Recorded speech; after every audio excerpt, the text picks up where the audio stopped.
Hi friends, अस्सलाम वालेकुम। तो कैसे हैं आप लोग? तो दोस्तों, मैं उम्मीद करता हूं कि आप सब बखैर आफियत होंगे और जहां भी होंगे रब के हिफ्ज़ व अमान में होंगे। तो दोस्तों, ये चैप्टर हमारा होने वाला है सीटेट उर्दू पेडागोजी से, और हम देखेंगे कि सीटेट उर्दू पेडागोजी में किस तरह के क्वेश्चन पूछे जाते हैं और कैसे कैसे सवाल दर्ज किए जाते हैं और हमें किस तरह के सवाल को हल करना है या कैसे हल करना है। तो चलिए दोस्तों, लास्ट तक बने रहें। बहुत ही मुफीद चैप्टर होने वाला है सीटेट उर्दू पेडागोजी की, और ये क्वेश्चन पूछे गए हैं साथियों इसी तरह के। तो लास्ट तक बने रहें, बहुत ही मुफीद चैप्टर होने वाला है आप सबके लिए। तो दोस्तों, सवालों की तरफ बढ़ने से पहले छोटी सी रिक्वेस्ट करूंगा उन नाज़रीन से, उन हजरात से, उन प्यारे दोस्तों से जो अब तक सब्सक्राइब ना किए हो तो ज़रूर सब्सक्राइब कर दें और बेल आइकन प्रेस कर दें, और ज़्यादा से ज़्यादा हो सके तो अपने दोस्तों अहबाब तक ज़रूर शेयर कर दें। तो चलिए दोस्तों, चलते हैं अपने सवालों की तरफ।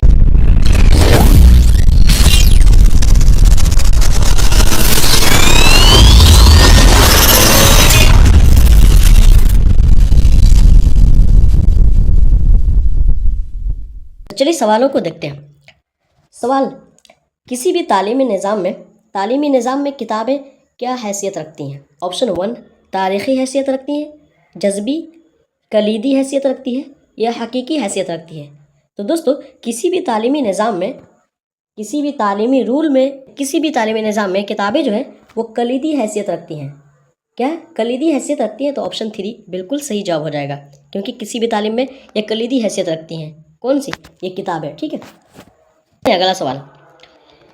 हाँ दोस्तों, अगला सवाल में पूछा गया कि बच्चे की तरक्की यानी कि डेवलपमेंट, तरक्की को दोस्तों डेवलपमेंट कहते हैं, अंग्रेजी में डेवलपमेंट यानी कि तरक्की। तो बच्चे की तरक्की यानी कि डेवलपमेंट की सबसे सही तारीफ क्या है? यानी कि इसकी डेवलपमेंट जो है, इसकी असल तारीफ क्या है, डिफिनेशन क्या है? तारीफ यानी कि डिफिनेशन क्या है? ऑप्शन 1 जहनी कमज़ोरी, ऑप्शन 2 उम्र के साथ मजमूई तब्दीली, ऑप्शन 3 खेलने की सलाहियत में इजाफा, ऑप्शन 4 जिस्मानी बढ़ोतरी। तो साथियों, ये ठेठ CDPC है। ये बच्चे की तरक्की यानी कि डेवलपमेंट की सही तारीफ यानी कि सही डिफिनेशन क्या होगा? तो जो हजरात इस सवाल का जवाब जानते हो तो ज़रूर कमेंट में बताएं कि डेवलपमेंट से आप क्या समझते हैं। तो दोस्तों, मैं आपको बताता चलूँ कि बच्चे की तरक्की यानी कि डेवलपमेंट की सही तारीफ जो होती है, जहनी कमज़ोरी नहीं होती है, और खेलने की सलाहियत में इजाफा ये भी नहीं होता है, ऑप्शन 4 जिस्मानी बढ़ोतरी ये भी नहीं होता है। ये तरक्की थोड़ी है, तो मतलब चेंजिंग है। जिस्मानी बढ़ोतरी क्या है? ये चेंजिंग है, इंसान के अंदर हार्मोन की चेंजिंग आना, ये सब चेंजिंग है। लेकिन उम्र के साथ मजमूई तब्दीलियाँ, मजमूई मतलब अलग अलग तब्दीली, हार्मोन भी कुछ और हार्मोन बन रहे हो, यानी कि बलागत के हार्मोन हो गए, और फिर सोच के हार्मोन अलग बन रहे हो, फिर इंसान के जिस्म से अलग अलग मतलब दाने निकल रहे हो, है ना। तो वो सब अलग अलग बदलाव आते हैं। फिर हाथ पैर बढ़ रहे हो, लंबे हो रहे हो, फिर उसकी सोच में तब्दीली आ रही है। क्या है? उनकी सोच में बदलाव आ रहा है, उनके सपने में बदलाव आ रहा है। तो क्या है? ये ऑप्शन 2 बिल्कुल करेक्ट आंसर हो रहा है साथियों, क्योंकि उम्र के साथ मजमूई तब्दीली यानी कि तरह तरह के बदलाव उसमें शुरू हो जाते हैं उम्र के साथ। ठीक है, तो ऑप्शन 2 बिल्कुल करेक्ट आंसर हो जाएगा, क्योंकि हम तरक्की का मतलब उम्र के साथ मजमूई तब्दीलियाँ, इसकी सही तारीफ होगी। चलिए अगला सवाल, ज़बान की तदरीस में 4 महारतें कौन सी हैं? ज़बान की तदरीस में 4 महारतें कौन सी हैं? ऑप्शन 1 सुनना, बोलना, पढ़ना, लिखना, ऑप्शन 2 याद करना, लिखना, सुनना, खेलना, ऑप्शन 3 समझना, बोलना, खेलना, चुप रहना, ऑप्शन 4 सुनना, याद करना, बोलना और दौड़ना। तो साथियों, ज़बान की तदरीस में 4 महारतें कौन सी हैं? अगर जिस हजरात को इस सवाल का जवाब आ रहा हो तो ज़रूर आप कमेंट में बताएं कि ज़बान की तदरीस के लिए, ठीक है, ज़बान की तदरीस में 4 महारतें जो हैं वो कौन कौन सी हैं। तो साथियों, मैं आपको बताता चलूँ कि ज़बान की तदरीस में 4 महारतें जो हैं वो एक सुनना है, बोलना है, पढ़ना है और लिखना है। तो ऑप्शन 1 जो है ये बिल्कुल करेक्ट आंसर हो जाएगा इस सवाल का। तो चलिए दोस्तों, अगला सवाल को देख लेते हैं। उम्मीद करता हूँ कि आप सबको अच्छा से दिखता होगा। ठीक है, तो चलिए अगला सवाल, इसमें पूछा जा रहा है दोस्तों कि ज़बान के उसूल तदरीस में तकसीरी तरीका का मफ़हूम क्या है? ज़बान के उसूल तदरीस में, ठीक है, ज़बान के उसूल तदरीस में यानी कि तदरीस के उसूल में तकसीरी तरीका का मफ़हूम क्या है? ऑप्शन 1 सिर्फ किताब से पढ़ना, ऑप्शन 2 एक ही तरीके पर जोर देना, ऑप्शन 3 मुख्तलिफ तरीक़ों और ज़राए का इस्तेमाल करना, ऑप्शन 4 सिर्फ लेक्चर देना। तो दोस्तों इस सवाल का जिस हजरात को आ रहा हो तो ज़रूर बताएं आप भी कि ज़बान के उसूल तदरीस में तकसीरी तरीका जो है इसका मफ़हूम क्या है। क्या सिर्फ किताब से पढ़ना होता है, या ऑप्शन 2 जो है कि एक ही तरीके पर जोर देना। ये तो हो नहीं सकता, एक ही तरीके पर जोर देना, इंसान बोर हो जाएगा, बच्चा बोर हो जाएगा। ठीक है, तो ऑप्शन 3 मुख्तलिफ तरीक़ों और ज़राए जो है दोस्तों इसको हम देखेंगे कि ज़राए जो है ये ज़रिया की जमा है। ये क्या है? ज़रिया की जमा ज़राए है, इतना ख्याल रखेंगे। ठीक है, तो मुख्तलिफ तरीक़ों और ज़राए का इस्तेमाल, और ऑप्शन 4 सिर्फ लेक्चर देना। ठीक है, और ये मुख्तलिफ यानी कि डिफरेंट तरीक़ों पर डिफरेंट रास्ते से और ज़रिए से, ठीक है, इस्तेमाल करना यानी कि यूज़ करना। तो साथियों ज़बान के उसूल तदरीस में तकसीरी तरीक़ा का मफ़हूम जो है, इसका मफ़हूम जो है ये मुख्तलिफ तरीक़ों और ज़राए का इस्तेमाल करना होता है। ठीक है, तो ऑप्शन 3 बिल्कुल करेक्ट आंसर हो जाएगा साथियों इस सवाल का। चलिए अगला क्वेश्चन देख लें। अगला क्वेश्चन इसमें पूछा जा रहा है दोस्तों कि उर्दू तदरीस में ड्रिल मेथड किसके लिए ज़्यादा मुफीद होगी। ठीक है, उर्दू तदरीस में ड्रिल मेथड जो है मेथड किसके लिए ज़्यादा मुफीद होगी। ऑप्शन 1 मुताला करना, ठीक है, ऑप्शन 2 मजमून लिखना, ऑप्शन 3 शेर याद करना, ऑप्शन 4 इमला और तलफ़ुज़ के लिए। तो दोस्तों उर्दू तदरीस में ड्रिल मेथड जो है ये किसके लिए ज़्यादा मुफीद होगी। तो ये दोस्तों इमला और तलफ़ुज़ के लिए सबसे ज़्यादा मुफीद है। ठीक है, किसमें? इमला और तलफ़ुज़ के लिए सबसे ज़्यादा मुफीद है कौन सी? उर्दू तदरीस में ड्रिल मेथड। तो ऑप्शन 4 बिल्कुल करेक्ट आंसर होगा साथियों इस सवाल का। चलिए अगला क्वेश्चन में पूछा गया दोस्तों कि इसको थोड़ा इधर कर ले। ठीक है, जिस हर्फ पर तशदीद हो उसे क्या कहते हैं। ठीक है, जिस हर्फ पर यानी कि जिस वर्ड पर तशदीद हो उसे हम क्या कहते हैं। ऑप्शन 1 मुतहर्रिक, ऑप्शन 2 ममदूद, ऑप्शन यहाँ ममदूद होना चाहिए। ठीक है, वाह एक दाल छूट गया, बहरहाल दे देते हैं ममदूद, ऑप्शन 3 मुशद्दद, ऑप्शन 4 साकिन। तो साथियों मुतहर्रिक जब ज़बर ज़ेर और पेश लगता है तो उसे हम क्या कहते हैं। जब ज़बर ज़ेर पेश लगता है तो उसे हम क्या कहते हैं, मुतहर्रिक कहते हैं। ठीक है, ज़बर ज़ेर पेश लगे तो मुतहर्रिक होगा, लेकिन जिस पर तशदीद लगता हो उसे हम मुशद्दद हुरूफ कहते हैं। ठीक है, हुरूफ मुशद्दद कहते हैं, यानी कि जिस पर तशदीद आ गया हो उसे हम हुरूफ मुशद्दद कहते हैं। तो ऑप्शन 3 बिल्कुल करेक्ट आंसर हो जाएगा साथियों इस सवाल का। चलिए अगला सवाल को देख लें। अगला क्वेश्चन इसमें पूछा गया दोस्तों कि तामीर पसंदी यानी कि कंस्ट्रक्टिविज़म का बुनियादी नज़रिया क्या है। ठीक है, यानी कि तामीर पसंदी जो है कंस्ट्रक्टिविज़म का बुनियादी नज़रिया क्या है। ऑप्शन 1 सिर्फ लेक्चर से पढ़ाना, ऑप्शन 2 सख्त डिसिप्लिन रखना, ऑप्शन 3 बच्चे खुद अपनी मालूमात बनाते हैं, ऑप्शन 4 मालूमात रटवाना। तो साथियों तामीर पसंदी से आप क्या समझते हैं, ज़रूर आप अपने अपने राय दें कि कंस्ट्रक्टिविज़म जो है इसकी बुनियादी नज़रिया क्या है। तो आप ज़रूर कमेंट में बताएं। कमेंट में बताते हैं तो हमें अच्छा लगता है, थोड़ा सा मोटिवेट होते हैं हम कि अच्छे लोग देख रहे हैं और सवालों को हल करने की कोशिश कर रहे हैं। तो दोस्तों तामीर पसंदी जो है यानी कि कंस्ट्रक्टिविज़म का बुनियादी नज़रिया जो है वो क्या है, बच्चे खुद अपनी मालूमात बनाते हैं। ठीक है, बच्चे जो है अपनी खुद मालूमात बनाते हैं। तो ऑप्शन 3 बिल्कुल करेक्ट आंसर हो जाएगा साथियों इस सवाल का। चलें अगला क्वेश्चन दोस्तों। अगला क्वेश्चन में पूछा गया कि उर्दू ज़बान की तदरीस में मानियाती तरीका का बुनियादी मकसद क्या है। ठीक है, क्या उर्दू ज़बान की तदरीस में मानियाती तरीका का बुनियादी मकसद क्या है। ऑप्शन 1 अल्फाज को याद कराना, ऑप्शन 2 अल्फाज को लिखवाना, ऑप्शन 3 अल्फाज के सही माना सिखाना, ऑप्शन 4 अल्फाज की शक्ल बताना। तो दोस्तों उर्दू ज़बान की तदरीस में मानियाती तरीका का बुनियादी मकसद जो होता है वो अल्फाज को याद कराना नहीं होता, अल्फाज को लिखवाना भी नहीं होता, क्योंकि आगे उर्दू ज़बान की तदरीस में यानी कि उर्दू ज़बान की पढ़ाई में मानियाती तरीका, मानियाती से हम समझते होंगे कि माना। ठीक है, मानियाती तरीका यानी कि माना बता कर, तो उसकी बुनियादी मकसद क्या होता है। तो दोस्तों अल्फाज के सही माना सिखाना होता है। ठीक है, जो अल्फाज बच्चे पढ़ रहे हो या कोई भी रीड कर रहा हो तो उसके अल्फाज जो है वो अल्फाज में क्या बताया जा रहा है, उस अल्फाज के माने क्या है, उसके मीनिंग क्या है, उसका अर्थ क्या है, उसी के बारे में वो उसका मकसद यही होता है पढ़ने का। ठीक है, पढ़ाने का, यानी कि किसी भी ज़बान की तदरीस में अल्फाज जब समझेगा नहीं तब तक अच्छा से बच्चा पढ़ेगा नहीं। तो ऑप्शन 3 बिल्कुल करेक्ट आंसर हो जाएगा साथियों इस सवाल का। और अल्फाज की शक्ल बताना ये तो बच्चा पहले ही सीख जाता है कि अल्फाज की शक्ल कैसे होते हैं, यानी कि हिंदी में देख लेते क ख ग, इसके शक्ल बच्चे पहले ही देख लेते हैं। अच्छा, और उर्दू में देख ले तो अलिफ बा ता जिम दाल, ये पहले ही से बच्चा उसे शुरू ही में इब्तदाई तालीम में उसे बता दिया जाता है। तो ऑप्शन 3 बिल्कुल करेक्ट आंसर हो जाएगा साथियों कि अल्फाज के सही माना सिखाना ये उर्दू ज़बान की तदरीस में, ठीक है, उर्दू ज़बान की तदरीस में मानियाती तरीका का बुनियादी मकसद होता है। चलिए अगला क्वेश्चन। अगला क्वेश्चन दोस्तों, उर्दू के असबाक में सबक फहमी का मकसद क्या होता है? उर्दू असबाक में दोस्तों, ये असबाक जो है इसके बारे में देखेंगे। असबाक जो है ये सबक की जमा है, ठीक है, असबाक जो है सबक की जमा है। तो उर्दू के असबाक में सबक फहमी का मकसद क्या होता है? ऑप्शन 1 सिर्फ पैराग्राफ याद कराना, ठीक है, सिर्फ पैराग्राफ याद करना। ऑप्शन 2 मतन को समझकर जवाब देना। ऑप्शन 3 मतन का तर्जमा करना। ऑप्शन 4 लिखाई बेहतरीन करना। तो दोस्तों उर्दू के असबाक में सबक फहमी का मकसद ये है। सबक फहमी मतलब फहमीदन मतलब समझना होता है, तो सबक फहमी मतलब सबक समझना, ठीक है। तो सबक फहमी मतलब होता है कि इसका मकसद ये है कि मतन को समझकर जवाब देना होता है, ठीक है, मतन को समझकर जवाब देना होता है। तो ऑप्शन 2 बिल्कुल करेक्ट आंसर हो जाएगा साथियों इस सवाल का, ठीक है। चलिए अगला क्वेश्चन देख लें। अगला क्वेश्चन इसमें पूछा गया दोस्तों कि बच्चों में मुताला की आदत कैसे पैदा की जा सकती है?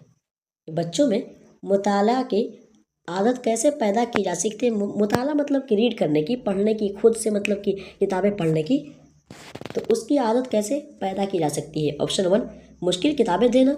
ऑप्शन 2 सिर्फ असाइनमेंट देना, यानी कि सिर्फ असाइनमेंट दे करके मुताला की आदत लगाई जा सकती है। या ऑप्शन 3 स्कूल के काम में इजाफा करना, ठीक है, स्कूल का अलिफ छूट गया, ठीक है, तो स्कूल के काम में इजाफा करना। या ऑप्शन 4 रोज़ाना 10 मिनट कहानी पढ़वाना। तो साथियों इस सवाल में जो है कि बच्चों में मुताला की आदत कैसे पैदा की जा सकती है, आप भी अपना नज़रिया पेश करें और आप कहाँ तक अच्छे से जवाब दे पाते हैं ज़रूर कमेंट में बताएं, ठीक है, कि बच्चों में मुताला की आदत यानी कि पढ़ने की आदत कैसे पैदा की जा सकती है। तो साथियों मैं आपको बता दूं कि बच्चों में मुताला की आदत जो है कैसे पैदा की जा सकती है, तो मुश्किल किताबें देकर के पैदा नहीं, बल्कि तो और क्या कहते हैं, मुताला की आदत को कम करने की ये बात है, ठीक है। तो ऑप्शन 1 बिल्कुल करेक्ट नहीं होगा। ऑप्शन 2 जो है कि सिर्फ असाइनमेंट देकर, तो असाइनमेंट देकर बच्चे क्या कहते हैं मुताले की आदत उसमें नहीं आ सकती। तो दोस्तों ये सवाल क्वेश्चन आंसर जो 3 है कि स्कूल के काम में इजाफा करना, तो स्कूल के काम में इजाफा करेंगे तो बच्चे क्या हो जाएंगे, बोर हो जाएंगे और वो पूरे तरीके पर पूरा कंप्लीट अपने काम को, अपने वर्क को नहीं कर पाएंगे। तो इसलिए ये तीसरा आंसर भी गलत हो जाएगा। तो ऑप्शन 4 जो है कि रोज़ाना 10 मिनट कहानी पढ़वाना, ये बिल्कुल मौसर तरीका है, ठीक है। बच्चों में मुताले की आदत डालने के लिए रोज़ाना 10 मिनट कहानी पढ़वाना, यानी कि अगर बच्चा कहानी पढ़ेगा तो बच्चे जब होते हैं तो बच्चों की फितरत ही होती है, उसके अंदर ये हार्मोन ही पैदा होता है कि बच्चे कहानी सुनना ज़्यादा पसंद करते हैं, ठीक है, और अच्छी अच्छी कहानियाँ सुनना पसंद करते हैं और पढ़ना पसंद करते हैं। तो दोस्तों ऑप्शन 4 बिल्कुल करेक्ट आंसर हो जाएगा कि बच्चों में मुताला की आदत कैसे पैदा की जा सकती है। तो 10 मिनट रोज़ाना कहानी पढ़वाना, उससे कहानी पढ़वाएं और उससे कुछ पूछें कि इस कहानी में क्या क्या हुआ। तो ऑप्शन 4 बिल्कुल सही जवाब हो जाएगा। चलिए अगला क्वेश्चन। अगला सवाल इसमें पूछा गया दोस्तों कि दर्ज झेल साबका किसे कहते हैं? दर्ज झेल साबका किसे कहते हैं? ऑप्शन 1 आखिर में आने वाले को। ऑप्शन 2 दरमियानी लफ्ज़ को। ऑप्शन 3 शुरू में आने वाले लफ्ज़ को। ऑप्शन 4 इनमें सभी। तो साथियों इनमें सभी तो नहीं हो सकते, ठीक है, ये आखिर में आने वाले को क्या कहते हैं, लाहिका कहते हैं। आखिर में आने वाले लफ्ज़ को हम लाहिका कहते हैं। दरमियान में आने वाले को ये भी नहीं हो सकता। तो ऑप्शन 3 जो है कि शुरू में आने वाले को हम क्या कहते हैं, साबका कहते हैं, जैसे बाअदब, बावकार, बाइज्जत वगैरह। तो ऑप्शन 1 या ऑप्शन 3 बिल्कुल करेक्ट आंसर हो जाएगा साथियों इस सवाल का। चलिए अगला क्वेश्चन देख लें। अगला क्वेश्चन इसमें पूछा गया दोस्तों कि जाहिद ने शमीम को मारा, इस जुमले में शमीम क्या है वाज़ेह करें। कि जाहिद ने शमीम को मारा, तो इस जुमले में शमीम क्या हो जाएगा, ठीक है। ऑप्शन 1 फेल होगा। ऑप्शन 2 फाइल होगा। ऑप्शन 3 मफ़ऊल होगा। ऑप्शन 4 ज़र्फ़ होगा। तो साथियों बहुत ही आसान सवाल है कि जाहिद ने शमीम को मारा, तो जाहिद फाइल हो जाएगा और शमीम जो है मफ़ऊल हो जाएगा। जाहिद क्या होगा, फाइल हो जाएगा और शमीम जो है ये मफ़ऊल हो जाएगा। तो ऑप्शन 3 बिल्कुल करेक्ट आंसर होगा साथियों इस सवाल का। चलिए अगला क्वेश्चन देख लें। हाँ दोस्तों अगला क्वेश्चन इसमें पूछा गया कि उर्दू ज़बान में कदरे बुलंद आवाज़ से पढ़ाना किसके लिए मुफीद होगा। ये कदरे दोस्तों हम समझेंगे, ठीक है। ये कदरे मतलब होता है थोड़ा, क्या होता है, थोड़ा। कदरे मतलब हम कह लें थोड़ा, ठीक है। यानी कदरे बुलंद आवाज़, यानी कि थोड़ा बुलंद आवाज़ से पढ़ाना किसके लिए मुफीद होगा उर्दू ज़बान में? ऑप्शन 1 सिर्फ ज़हीन तालिब इल्म के लिए होगा मुफीद, या ऑप्शन 2 कमज़ोर सामईन के लिए, ऑप्शन 3 सिर्फ बड़ी क्लास के लिए होगा, या ऑप्शन 4 किसी के लिए भी नहीं। तो साथियों उर्दू ज़बान में कदरे बुलंद आवाज़ से पढ़ाना ये किसके लिए मुफीद होगा? तो ये दोस्तों कमज़ोर सामईन के लिए क्या होगा? ये जो है ये कमज़ोर सामईन के लिए बहुत ही हेल्पफुल होगा, क्योंकि बेचारा जो सामईन मतलब क्या कर सकते हैं, सामईन यानी कि नाजरीन देखने वाले, सामईन सुनने वाले। तो कमज़ोर सामईन जो कमज़ोर मैंने कम सुनते हो तो उनके लिए क्या होगा? ये बहुत ही हेल्पफुल क्लास, उनके लिए बहुत ही हेल्पफुल ये बातें होंगी कि कदरे बुलंद आवाज़ से पढ़ाना, यानी कि उनको थोड़ा सा बोल बोल के थोड़ी सी बुलंद आवाज़ में ज़ोर से पढ़ाया तो उनके लिए आसानी के साथ आसानियाँ होंगी। तो ऑप्शन 2 बिल्कुल करेक्ट आंसर हो जाएगा साथियों इस सवाल का। चलिए अगला क्वेश्चन देख लें। अगला क्वेश्चन दोस्तों कि उर्दू तदरीस में क्रिएटिव राइटिंग से क्या फ़ायदा होता है? यानी कि उर्दू तदरीस में जो है क्रिएटिव राइटिंग से क्या फ़ायदा होता है? ऑप्शन 1 इजहार ख्याल की कुव्वत बढ़ती है, ऑप्शन 2 बच्चे कम बोलते हैं, ऑप्शन 3 सिर्फ इम्तहान के लिए फ़ायदेमंद हो, ऑप्शन 4 सिर्फ लिखाई खूबसूरत होती है। तो दोस्तों उर्दू तदरीस में क्रिएटिव राइटिंग जो होती है दोस्तों, क्रिएटिव राइटिंग से क्या फ़ायदा होता है? तो दोस्तों ये बच्चे कम बोलते हैं ऐसा नहीं है, ठीक है। बच्चे को बोलना होगा, जो बच्चे बोलते हैं तो बच्चे बोलेंगे ही, ठीक है। उनमें ज़बान में ताले थोड़ी लग जाएंगे। फिर सिर्फ इम्तहान के लिए फ़ायदेमंद, ये भी गलत है, ठीक है। सिर्फ इम्तहान के लिए फ़ायदा नहीं बल्कि और भी चीज़ें में फ़ायदा होगी, ठीक है। सिर्फ लिखाई खूबसूरत होगी नहीं, सिर्फ लिखाई खूबसूरत कैसे हो सकती है? हाँ लिखाई खूबसूरत होगी लेकिन सिर्फ लिखाई खूबसूरत नहीं होगी, लेकिन इजहार ख्याल की कुव्वत बढ़ती है। क्या है ये जो कहा जा रहा है कि इजहार ख्याल की कुव्वत बढ़ती है? तो ऑप्शन 1 बिल्कुल सही जवाब होगा साथियों कि उर्दू तदरीस में क्रिएटिव राइटिंग से फ़ायदा यही होता है कि इजहार ख्याल यानी कि ख्याल के इजहार की कुव्वत जो होती है, यानी कि सोचने की क्षमता, सोचने की ताकत और कुव्वत बढ़ती है। तो ऑप्शन 1 बिल्कुल सही जवाब होगा साथियों इस सवाल का। चलिए अगला क्वेश्चन इससे पूछा गया कि उर्दू ज़बान में तकाबुली मुताला, उर्दू ज़बान में तकाबुली मुताला से क्या मुराद है? तकाबुली मुताला से क्या मुराद है? ऑप्शन 1 दो ज़बानों को एक साथ सीखना, ऑप्शन 2 दो कहानियों की खोज, ऑप्शन 3 दो जुमलों की नोक पलक संवारना, ऑप्शन 4 दो अल्फाज का मुवाजना। तो दोस्तों उर्दू ज़बान में तकाबुली मुताला क्या बोला जाए? तकाबुली मुताला से क्या मुराद है? तो दोस्तों तकाबुली मुताला जो है तो इससे मुराद यही है कि क्या कहते हैं, दो जुमलों की नोक पलक संवारना नहीं होता है, और दो अल्फाज का मुवाजना भी नहीं, और दो कहानियों की खोज ये भी गलत है। तो दो ज़बानों को एक साथ सीखना क्या है? दो ज़बानों को एक साथ सीखना क्या कहा जा रहा है कि तकाबुली मुताला, तकाबुली मतलब ठीक है तकाबुली मुताला कहा जा रहा है। तो तकाबुली मुताला का मतलब यही है, इससे मुराद यही है कि दो ज़बानों को एक साथ सीखना, दो ज़बानों को एक साथ सीखना, ये उर्दू ज़बान में तकाबुली मुताला का मुराद है। तो ऑप्शन 1 बिल्कुल करेक्ट आंसर हो जाएगा साथियों इस सवाल का। चलिए अगला क्वेश्चन अगला क्वेश्चन दोस्तों कि उर्दू ज़बान में उर्दू तदरीस में रोल प्ले का फ़ायदा क्या है? उर्दू तदरीस में रोल प्ले का फ़ायदा क्या है? ऑप्शन 1 बच्चे शोर मचाते हैं, ऑप्शन 2 ज़बान का अमली इस्तेमाल सीखते हैं, ऑप्शन 3 वक्त ज़ाय होता है, ऑप्शन 4 किताब याद होती है। तो साथ ही उर्दू तदरीस में रोल प्ले जो होती है दोस्तों बहुत ही फ़ायदेमंद होता है, ठीक है। ये रोल प्ले जो है बहुत ही फ़ायदेमंद होता है, और रोल प्ले का फ़ायदा जो है ये ज़बान का अमली इस्तेमाल सीखते हैं, ठीक है। रोल प्ले से दोस्तों ज़बान का अमली इस्तेमाल सीखते हैं। तो ऑप्शन 2 बिल्कुल करेक्ट आंसर हो जाएगा साथियों इस सवाल का कि उर्दू तदरीस में रोल प्ले का फ़ायदा क्या है? तो उर्दू ज़बान में ठीक है ज़बान का अमली इस्तेमाल सीखते हैं। चलिए अगला क्वेश्चन देख लें। अगला क्वेश्चन इसमें पूछा गया दोस्तों कि कसीरुल मुस्तवी तदरीस यानी कि मल्टी लेवल टीचिंग कहाँ ज़रूरी है?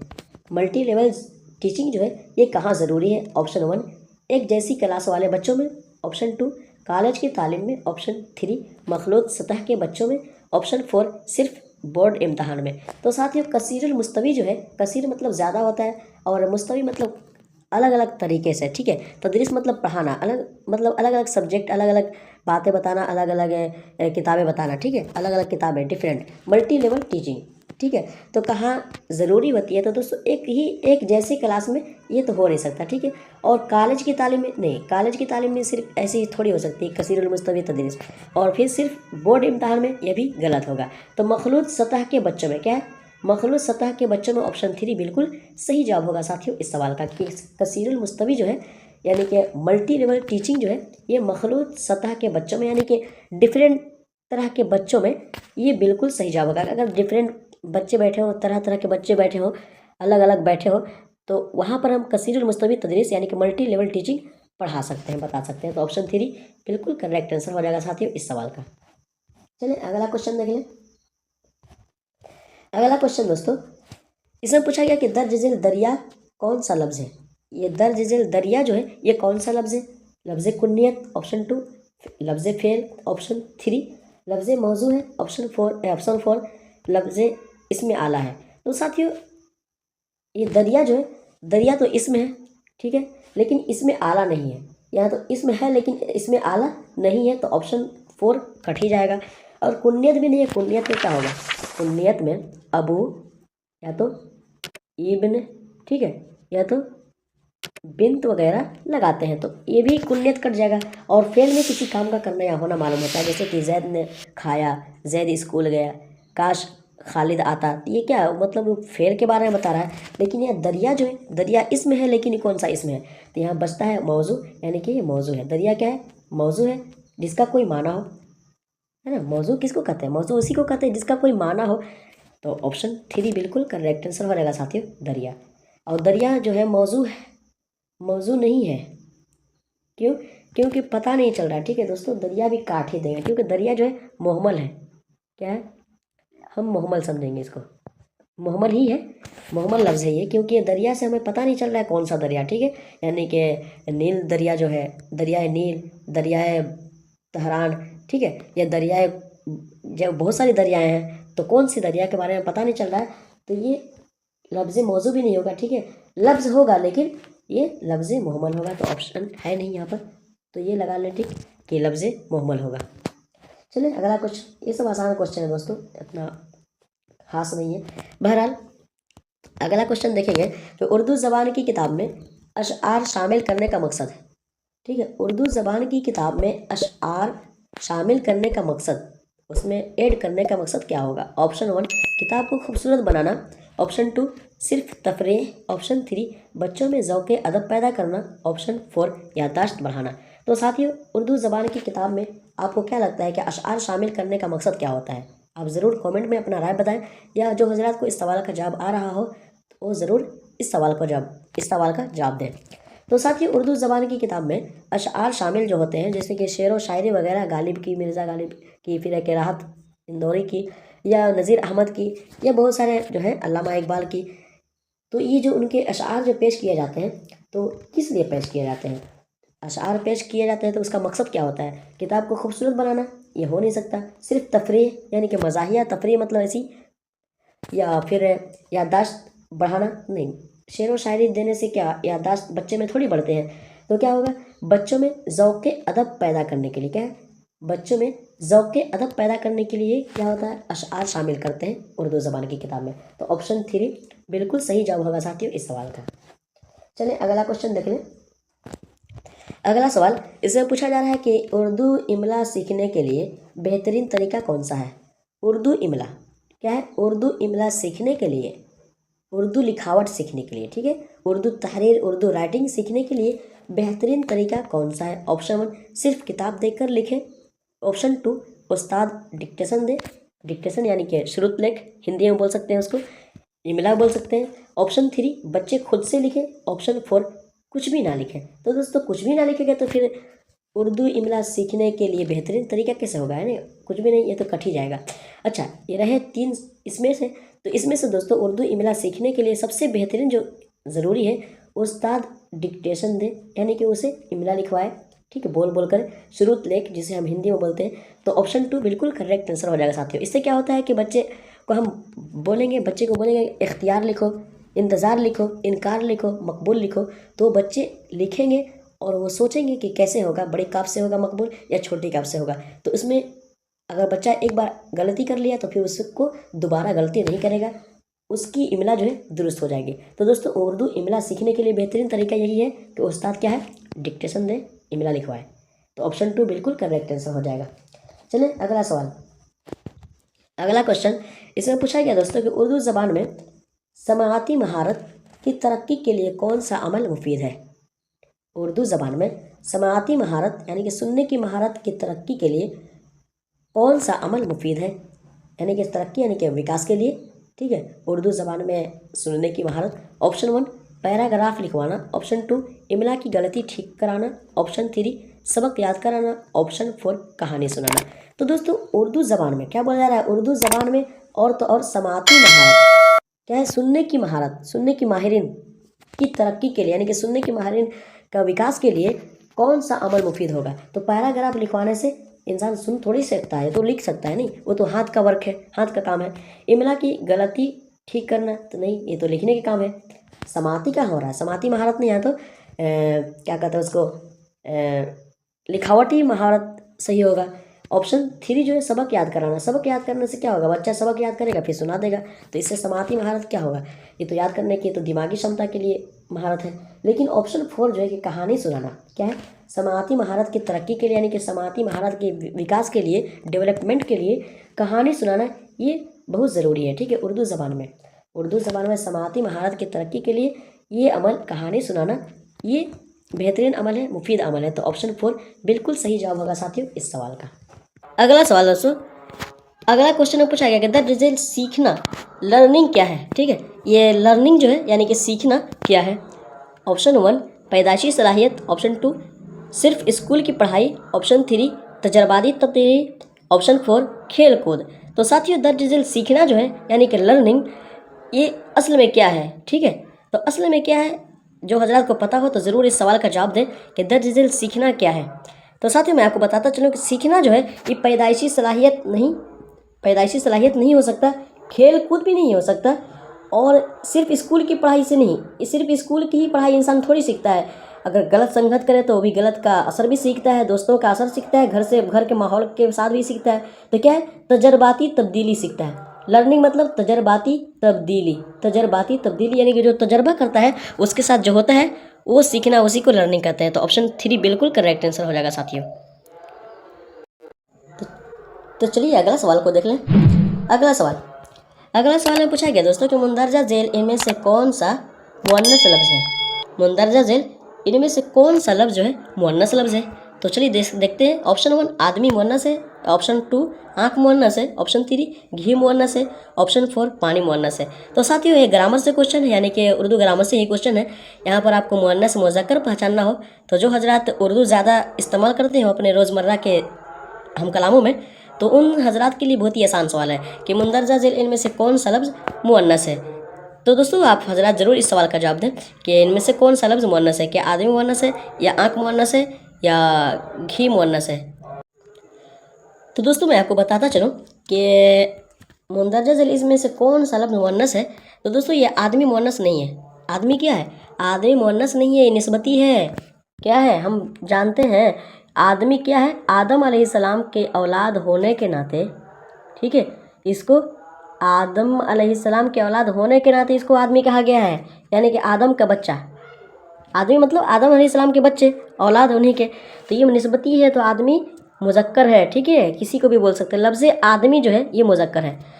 और घी जो है ये घी भी नहीं होगा, घी या की वजह से घी मुअन्नस नहीं हो सकता, और पानी भी या की वजह से पानी भी मुअन्नस नहीं हो सकता। तो इसलिए इन तीनों में, इसमें दोनों में और इसमें या का या आखिर में आया है, तो इसको मतलब ये नहीं कि ये मुअन्नस है। ठीक है, तो दोस्तों और घी के बाद दही भी आता है। एक दही ऐसा लफ्ज़ है, ये चारों ऐसे अल्फाज हैं जो मतलब दिखते हैं कि मुअन्नस है लेकिन होते नहीं हैं, तो इसको हम ख्याल रखेंगे। ठीक है, तो दोस्तों ये आँख जो है, ये आँख क्या है, मुअन्नस है। तो ऑप्शन 2 बिल्कुल करेक्ट आंसर हो जाएगा साथियों, क्योंकि आँख जो है, लफ्ज़ आँख ये मुअन्नस लफ्ज़ है। क्योंकि मेरी आँखें अच्छी हैं, आपकी आँखें तेज़ हैं, तो क्या है, आँखें जो है मुअन्नस है। तो ऑप्शन 2 बिल्कुल करेक्ट आंसर हो जाएगा साथियों। चलिए अगला सवाल दोस्तों इसमें पूछा गया कि प्याजे के मुताबिक 2 साल से 7 साल के बच्चे किस मरहले में होते हैं। लीजिए ये प्याजे साहब के आगे इनका सिद्धांत कि प्याजे के मुताबिक 2 साल से 7 साल के बच्चे किस मरहले में होते हैं, यानी कि वो किस हिस्से में होते हैं, यानी कि वो कौन से क्लास में होते हैं, कौन सी कैटेगरी में आते हैं, मरहले में होते हैं। ऑप्शन 1 कब्ल अमलियाती में, ऑप्शन 2 ठोस अमलियाती में, ऑप्शन 3 रस्मी अमलियात में, ऑप्शन 4 हस्सी हरकती में। तो साथियों इस सवाल का जवाब दें। ये पेडागोजी से है और पियाजे के सिद्धांत को पूछा गया है कि पियाजे के मुताबिक 2 साल से 7 साल के बच्चे, कितने साल के, 2 साल से लेकर 7 साल के बच्चे किस मरहले में होते हैं, यानी कि है ना 2 साल से 7 साल के बच्चे किस मरहले में होते हैं, यानी कि वो किस कैटेगरी में आते हैं। जल्दी फटाफट सवाल का जवाब दें। तो साथियों मैं आपको बताता चलूँ कि पियाजे के मुताबिक 2 साल से 7 साल के बच्चे जो हैं वो किस मरहले में आते हैं। तो दोस्तों कब्ल अमलियाती के मरहले में आते हैं, कब्ल अमलियाती के मरहले में आते हैं। तो ऑप्शन 1 बिल्कुल करेक्ट आंसर हो जाएगा साथियों इस सवाल का।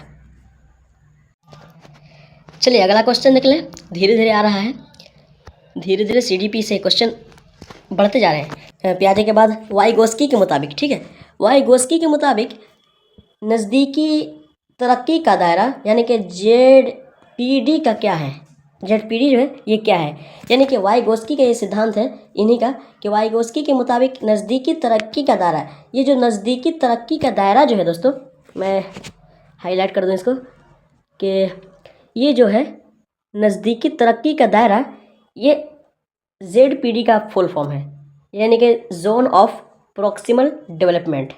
क्या है, जोन ऑफ प्रोक्सिमल डेवलपमेंट, यानी कि नज़दीकी तरक्की का दायरा क्या है। ये वाइगोस्की है ना, ये वाइगोस्की जो है इनका सिद्धांत है। ऑप्शन 1 जिस्मानी ताकत, ऑप्शन 2 जहनी कमज़ोरी का मेयार, ऑप्शन 3 वो काम जो बच्चा खुद ना कर सके मगर मदद से, यानी कि दूसरे की मदद से, ऑप्शन 4 बच्चे की पैदाइशी सलाहियत। तो साथियों आप हजरात अगर जहन में आ रहा है तो इस सवाल का जवाब ज़रूर दें। मैं कुछ देर तक वेट करता हूँ कि वाइगोस्की के मुताबिक नज़दीकी तरक्की का दायरा है, यानी कि नज़दीकी कह सकते हैं हम, नज़दीकी जोन को कह सकते हैं, नज़दीकी जोन, तरक्की मतलब डेवलपमेंट, दायरा मतलब जोन, सॉरी, ठीक है, नज़दीकी मतलब प्रोक्सिमल और दायरा मतलब जोन और तरक्की यानी कि डेवलपमेंट। तो यानी कि जोन ऑफ प्रोक्सिमल डेवलपमेंट क्या है, जिस्मानी ताकत है या जहनी कमज़ोरी का मेयार है, या ऑप्शन 3 वो काम जो बच्चा खुद ना कर सके मगर दूसरों की मदद से, और चौथा नंबर पे है कि बच्चे की पैदाइशी सलाहियत। तो साथियों वाइगोस्की की जो सिद्धांत है ZPD, इसको हम ध्यान रखेंगे कि अगर सवाल में पूछ दिया जाए कि ZPD जो है, एक सवाल इसका बन सकता है दोस्तों, इसका एक सवाल बन सकता है ZPD से, ठीक है, ZPD से एक सवाल बन सकता है कि ZPD जो है, दरअसल ZPD किसका सिद्धांत है, और वहाँ पर ऑप्शन दे दिए जाए, पियाजे हैं, जीन पियाजे, या कोहलबर्ग है, अल्बर्ट है, और फिर क्या कहते हैं वाइगोस्की हैं, तो फिर है कि ह्यूमर है, तो क्या है किसका सिद्धांत है। तो आप ज़रूर इस सवाल में फंसेंगे नहीं, ठीक है, क्योंकि ZPD जो है यानी कि जोन ऑफ प्रोक्सिमल डेवलपमेंट ये वाइगोस्की का सिद्धांत है। तो साथियों मैं आपको बताता चलूँ कि ZPD क्या है। तो दोस्तों ये जिस्मानी ताकत भी नहीं है, जहनी कमज़ोरी भी नहीं है, और बच्चे की पैदाइशी सलाहियत भी नहीं है। ऑप्शन 3 जो है ये बिल्कुल सही जवाब होगा, क्योंकि वो काम जो बच्चा खुद ना कर सके बल्कि दूसरों की मदद से करता है। तो ये ऑप्शन 3 बिल्कुल करेक्ट आंसर हो जाएगा, क्योंकि वाइगोस्की का सिद्धांत जो है ZPD यही कहता है कि वो बच्चा जो है, कोई भी बच्चा मतलब खुद से काम ना कर सकता हो, लेकिन दूसरे की मदद से वो कर लेता हो। तो ऑप्शन 3 बिल्कुल सही जवाब हो जाएगा। अगला क्वेश्चन में पूछा गया दोस्तों कि बच्चे में ज़बान की तरक्की यानी कि डेवलपमेंट कब सबसे तेज़ होती है, यानी कि बच्चे में ज़बान की तरक्की यानी कि ज़बान की तरक्की जो है, ज़बान में तब्दीली कब सबसे तेज़ हो जाती है। ऑप्शन 1 15 साल के बाद तेज़ हो जाती है, या ऑप्शन 2 10 साल से 12 साल के बाद, या ऑप्शन 3 2 साल से 6 साल, या ऑप्शन 4 1 साल से 2 साल तक। तो दोस्तों इस सवाल का जवाब ज़रूर दें, क्योंकि ये प्योर CDPC है और ऐसा ही क्वेश्चन पूछे जाते हैं, और ये सब सवालात जो है रिपीटेड होते हैं कि बच्चे में ज़बान की तरक्की कब सबसे तेज़ होती है, कब सबसे तेज़ होती है दोस्तों। तो दोस्तों बच्चे में ज़बान की तरक्की जो है, माने कि बच्चे में ज़बान की डेवलपमेंट जो है 2 साल से 6 साल तक में बहुत सबसे तेज़ होती है। तो दोस्तों ऑप्शन 3 बिल्कुल करेक्ट आंसर हो जाएगा साथियों। चलिए अगला क्वेश्चन को देख लें। अगला सवाल दोस्तों, उर्दू ज़बान की तदरीस में मुकालमा क्यों ज़रूरी है। उर्दू ज़बान की तदरीस में मुकालमा जो है क्यों ज़रूरी है। ऑप्शन 1 ज़बान का बराह रास्त इस्तेमाल होता है, ऑप्शन 2 बच्चे खामोश रहते हैं, ऑप्शन 3 वक्त बचता है, ऑप्शन 4 किताब जल्द ख़त्म होती है। तो दोस्तों उर्दू ज़बान की तदरीस में यानी कि उर्दू ज़बान की टीचिंग में मुकालमा जो है तो ये क्यों ज़रूरी होती है? तो दोस्तों मुकालमा जो है ज़बान का बराह रास्त इस्तेमाल होता है। क्यों ज़बान का बराह रास्त इस्तेमाल होता है? तो ऑप्शन 1 बिल्कुल सही जवाब होगा साथियों, क्योंकि उर्दू ज़बान की तदरीस में जो है ना मुकालमा बातचीत करना क्या होता है, ज़बान का बराह रास्त इस्तेमाल होता है। हम ज़बान के इस्तेमाल करते हैं, तरह तरह के बातें बताते हैं, तरह तरह की बातें बोलते हैं, तो क्या है ज़बान का बराह रास्त इस्तेमाल होता है। तो ऑप्शन 1 बिल्कुल सही जवाब होगा साथियों। आइए ये तीनों रॉन्ग हो जाएंगे, ठीक है। बच्चे खामोश रहते हैं, वक्त बचता है, किताब ख़त्म जल्दी होती है। किताब ख़त्म करना मकसद नहीं होता, बल्कि बच्चों में ज़बान का बराह रास्त इस्तेमाल होना ये ज़रूरी होती है। चलिए अगला क्वेश्चन को देख लें। अगला सवाल दोस्तों, अगला सवाल इसमें पूछा जा रहा है कि उर्दू क्लास में फ्लैश कार्ड्स किस लिए इस्तेमाल होते हैं? फ्लैश कार्ड जो है ये किस लिए इस्तेमाल होते हैं उर्दू क्लास में? ऑप्शन 1 सबक छिपाने के लिए, ऑप्शन 2 खेल के लिए सिर्फ, ऑप्शन 3 क्लास सजाने के लिए, ऑप्शन 4 अल्फाज और तस्वीरों को फ़ौरन पहचानने के लिए।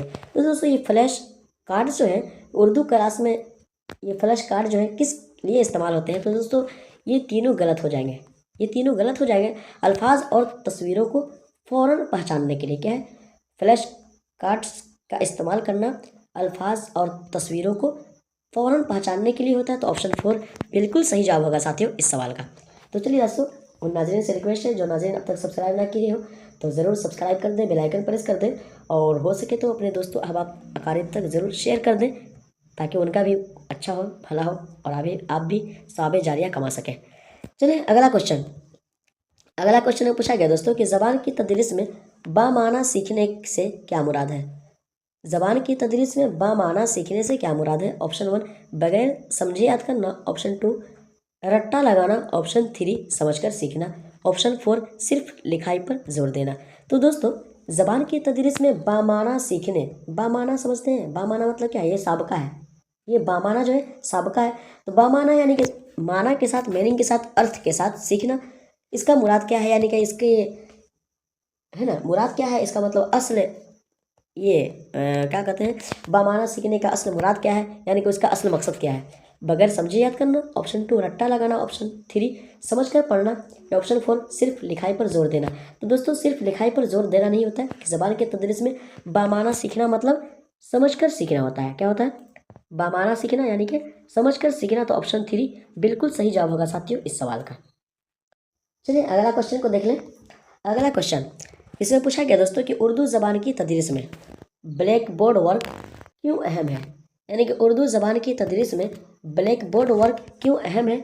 ऑप्शन 1 बच्चों को मसरूफ़ रखने के लिए अहम है, ऑप्शन 2 वाज़ेह तौर पर लिखाई और मिसालें दिखाने के लिए, ऑप्शन 3 सिर्फ ड्राइंग के लिए, ऑप्शन 4 दीवार सजाने के लिए। तो साथियों इस सवाल का जवाब अगर आप हजरात को या जिन हजरात को इस सवाल का जवाब आ रहा हो कि उर्दू ज़बान की तदरीस में ब्लैक बोर्ड वर्क जो होता है क्यों अहम है, क्यों ज़रूरी है, तो ज़रूर आप कमेंट में बताएं कि उर्दू ज़बान की तदरीस में ब्लैक बोर्ड वर्क अहम क्यों है। तो साथियों मैं आपको बताता चलूँ कि उर्दू ज़बान की तदरीस में ब्लैक बोर्ड वर्क क्यों अहम है। जो बच्चों को मसरूफ़ रखने के लिए अहम नहीं है, और सिर्फ ड्राइंग के लिए ये भी ज़रूरी नहीं है, और ऑप्शन 4 जो है कि दीवार सजाने के लिए, तो नहीं, दीवारें सजाई और भी तरीके से सजाई जा सकती हैं, लेकिन ब्लैक बोर्ड ही से सजाएं ये ज़रूरी नहीं। तो दोस्तों ये वाज़ेह तौर पर लिखाई और मिसालें दिखाने के लिए ये अहम ज़रूरी है, ठीक है। वाज़ेह तौर पर बच्चों को लिखाई और मिसालें दिखाने के लिए। तो ऑप्शन 2 बिल्कुल करेक्ट आंसर हो जाएगा साथियों इस सवाल का। अगला सवाल में पूछा गया दोस्तों कि मंदरजा झेल मौजू किसकी किस्मों में आते हैं, ठीक है। ये मौजू जो है ये किसकी किस्मों में से आते हैं, यानी कि एक कोई किस्म होगा उसी के किस्मों में से ये मौजू भी शामिल है। जैसे अभी हम ऊपर में पढ़ें कि माना के लिहाज से इसमें की कितनी किस्में हैं, तो माना के लिहाज से इसमें की 2 ही किस्में हैं, इसमें मारफा और इसमें नकरा। तो अगर पूछ दिया जाए कि इसमें नकरा जो है वो किसकी किस्मों में से आते हैं, तो हम ज़रूर आप बता देंगे कि इसमें नकरा जो है, या किसी के बारे में पूछ दे कि इसमें मारफा या इसमें नकरा किसके इसमें में से आते हैं, किसकी किस्मों में से, तो ये माना के लिहाज से इसमें की किस्मों में से आते हैं। तो इसी तरह यहाँ भी पूछा गया कि मुंदरजा झेल मौजू किसकी किस्मों में से आते हैं। ऑप्शन 1 जामिद की किस्म में, ऑप्शन 2 फ़ेल की, ऑप्शन 3 लफ्ज़ की, ऑप्शन 4 इसम की।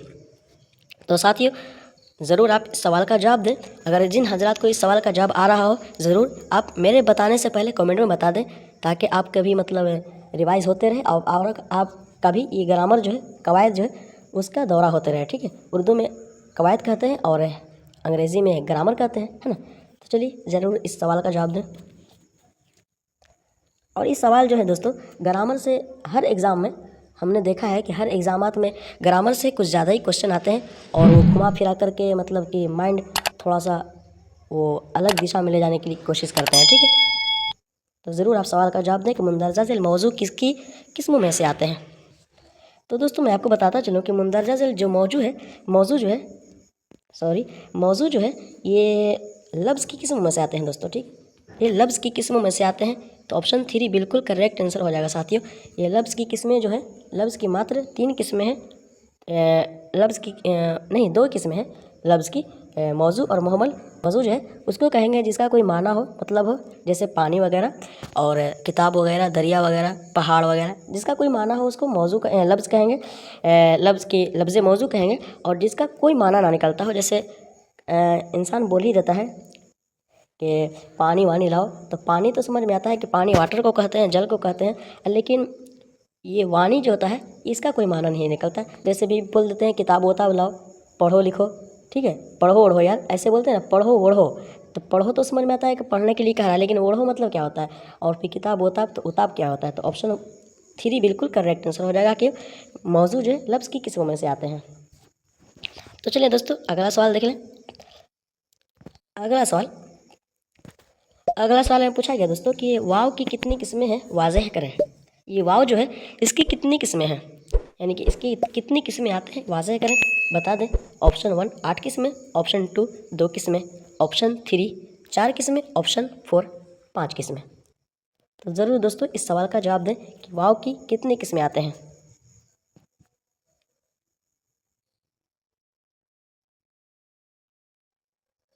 तो साथियों ये जो वाव की किस्में जो है, अगर आप जो हज़रात बता चुके हैं बता दें, ठीक है।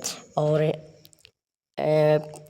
इसका जो है दोस्तों कि इसका एक ऑप्शन छूट गया, ठीक है, कि वाव की कितनी किस्में, तो वाव की 3 किस्में हैं दोस्तों।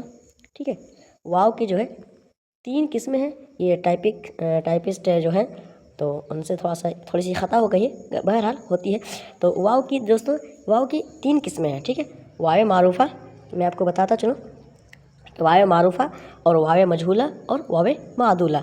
वाव मारूफ़ा उस वाव को कहते हैं जो वाव खींच कर पढ़ा जाए, जैसे नूर, ठीक है, खून, फिर हूर, है ना, और फिर बहुत सारी नूर चीज़ है, नूर हो गया, हूर हो गया, है ना, ये सब क्या है, ये वाव मारूफ़ा हो गया।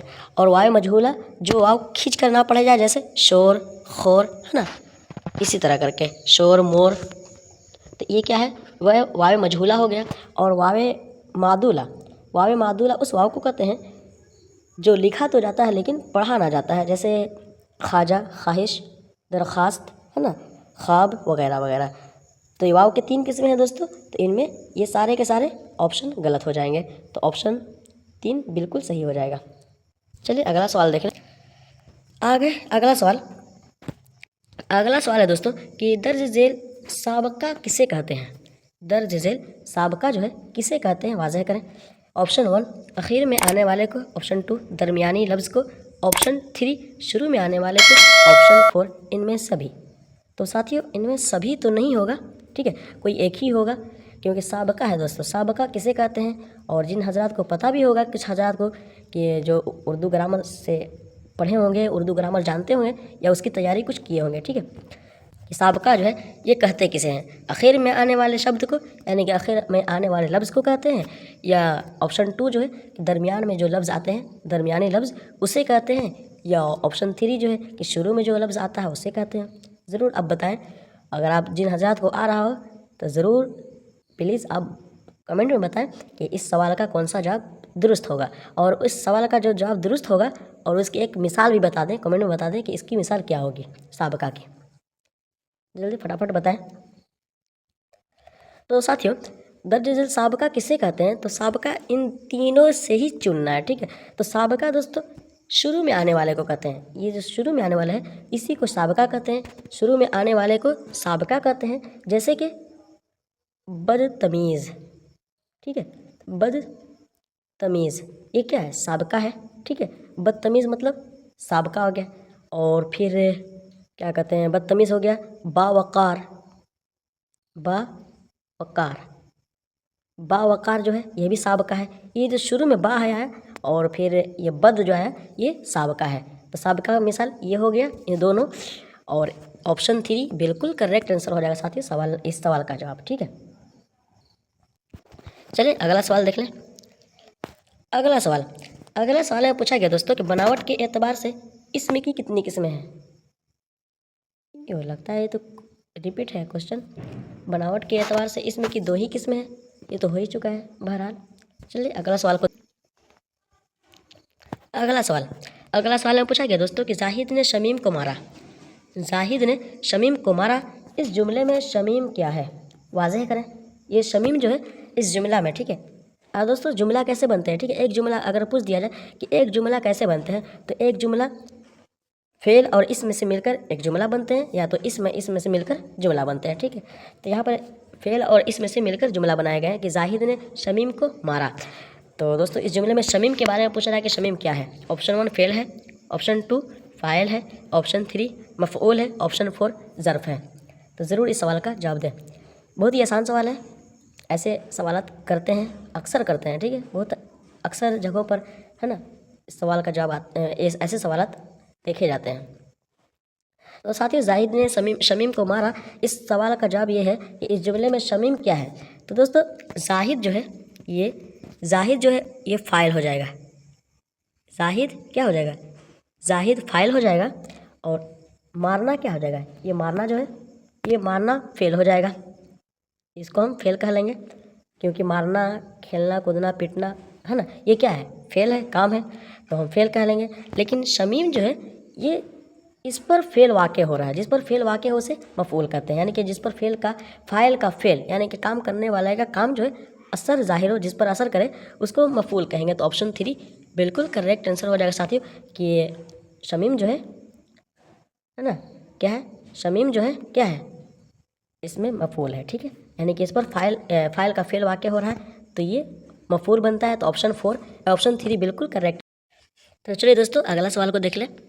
अगला सवाल में कहा जा रहा है दोस्तों कि मुंदरजा झेल फ़ाइल किसे कहते हैं। ये फ़ाइल जो है मुंदरजा झेल फ़ाइल किसे कहते हैं।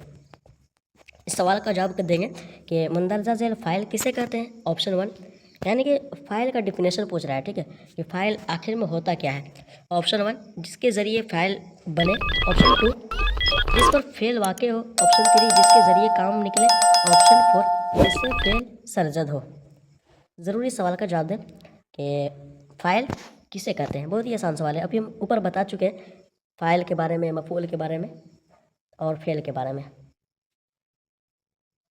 ऑप्शन 1 जिसके ज़रिए फ़ाइल बने, ऑप्शन 2 जिस पर फ़ाइल वाक़ हो, फेल वाक़ हो, ऑप्शन 3 जिसके ज़रिए काम निकले, ऑप्शन 4 जिससे फेल सरजद हो। ज़रूर इस सवाल का जवाब दें दोस्तों कि मंदरजा झेल फ़ाइल किसे कहते हैं। फ़ाइल किसे कहते हैं, क्या वो जिसके ज़रिए फ़ाइल बने, या जिस पर फेल वाक़ हो, या जिसके ज़रिए काम निकले, या जिससे फेल सरजद हो। ज़रूर इस सवाल का जवाब दें और कमेंट में बताएं, ठीक है। और अगर ये क्लास जो है हेल्पफुल लग रहा है, बेहतर लग रहा है, अच्छा लग रहा हो, तो ज़रूर आप कमेंट में अच्छा सा कमेंट कर दें, ठीक है। और जो हजरात अब तक बने हैं और सब्सक्राइब ना किए हो तो प्लीज़ सब्सक्राइब कर दें, क्या जाता है, ठीक है। तो दोस्तों मंदरजा झेल फ़ाइल किसे कहते हैं, मैं आपको बताता चलूँ कि फ़ाइल किसे कहते हैं। तो फ़ाइल दोस्तों देखिए, जिसके ज़रिए फ़ाइल बने ये तो हो नहीं सकता, जिसके ज़रिए से फ़ाइल बनता है ये कहते नहीं है। ऑप्शन 2 जो है जिस पर फ़ाइल वाक़ हो, तो अभी मैंने अभी आपको बताया ऊपर कि मफ़ऊल उसको कहते हैं जिस पर फ़ाइल का फेल वाक़ होने के, जिस पर काम का असर पड़े उसे क्या कहते हैं, मफ़ऊल कहते हैं। तो ऑप्शन 2 भी रॉन्ग हो जाएगा। और ऑप्शन 3 जो है कि जिसके ज़रिए काम निकले, दोस्तों इस पर हम गौर करेंगे, ठीक है, कि जिसके ज़रिए काम निकले और जिससे फेल सरजद हो, ये दोनों लग रहा है कि कहीं ना कहीं ये फ़ाइल के बारे में बता रहा है, यानी कि फ़ाइल का डिफिनेशन बता रहा है। तो दोस्तों इसमें इस झंझट में नहीं पड़ना है और इस मतलब के क्या कहते हैं, इस धोखे में नहीं पड़ना है कि जिसके ज़रिए काम निकले उसे फ़ाइल नहीं कहते दोस्तों। जिससे फेल सरजद हो, जिससे काम सरजद हो उसे हम फ़ाइल कहते हैं, ठीक है। इस धोखे में ना रहेंगे कि जिसके ज़रिए काम निकले। तो दोस्तों मैं आपको बताता चलूँ कि जिसके ज़रिए काम निकलता है उसे हम क्या कहते हैं, इसमें आला। ठीक है, आप हजरात को पता होगा या याद आता होगा कि इसमें आला उसको कहते हैं जिसके ज़रिए से कोई काम निकलता हो। इसी तरह के धोखे में ना पड़ना है। ठीक है, यानी कि एग्ज़ामात में दोस्तों सीटेट बीएड या और भी एग्ज़ामात जो होते हैं स्टेट वगैरह, तो उसमें ज़रूर इसमें पूछा जाता है। इसी तरह करके क्वेश्चन बनाता है वो, मतलब कि जो इम्तहान लेने वाले होते हैं एग्जामिनर, वो इस तरह करके क्वेश्चन बनाते हैं कि ताकि कैंडिडेट जो है वो फंस जाए, धोखे में आ जाए, धोखे का जाल बिछाते हैं इस तरह करके कि जिसके ज़रिए काम निकले। तो दोस्तों काम निकलने, जिसके ज़रिए काम निकले, अब हम ले सकते हैं कि किसी इंसान के ज़रिए काम निकले, लेकिन ऐसा नहीं होगा। जिसके ज़रिए काम निकले उसे हम इसमें आला कहते हैं। जैसे दस्तगीर क्या है, हाथ से पकड़ने वाले को चीज़ को हम क्या बोलते हैं, दस्तगीर कहते हैं। और फिर क्या बोलते हैं, और फिर कह लें चम्मच हो गया। चम्मच क्या हो गया, इससे हम काम निकालते हैं किसी पतली सी चीज़ों को खाने के लिए, है ना, क्या करते हैं, चम्मच का इस्तेमाल करते हैं। तो वो क्या हो जाएगा, वो इसमें आला हो जाएगा। और इसी तरह ठंडी से बचने के लिए अपने हाथों में दस्ताना पहनते हैं, तो क्या होगा, ये दस्ताना जो है इसमें आला हो जाएगा, क्योंकि जिसके ज़रिए से काम निकले उसे हम इसमें आला कहते हैं। और इसी तरह एक मिसाल ये भी है, सबसे बड़ी मिसाल दलील के कलम लिखने के लिए हमें क्या ज़रूरत होती है, हाथ से लिख लेंगे, नहीं लिखेंगे, किसी ना किसी चीज़ की हमें ज़रूरत होती है, जैसे कलम की। तो कलम क्या है, ये इसमें आला है। ठीक है, कलम के ज़रिए हम लिख रहे हैं तो क्या है, इसमें आला है। लेकिन जिससे फेल सरजद हो, यानी कि हम कहते हैं ना अपने बातों में, रोज़मर्रा के बातों में, इस तरह के अपने हम कलाम में, गुफ्तगू में बातें करते हैं कि ये काम तुम ही ने सरजद किया होगा। ठीक है, ये तुम्ही से ये काम सरजद हुआ होगा, यानी कि यहाँ से कुछ चीज़ें हटाकर कहीं और रख दिए हो, या ये चीज़ें तूने चोरी की होगी, ये काम तुम्ही से सरजद हुई है। तो ऑप्शन 4 बिल्कुल सही जवाब हो जाएगा साथियों इस सवाल का।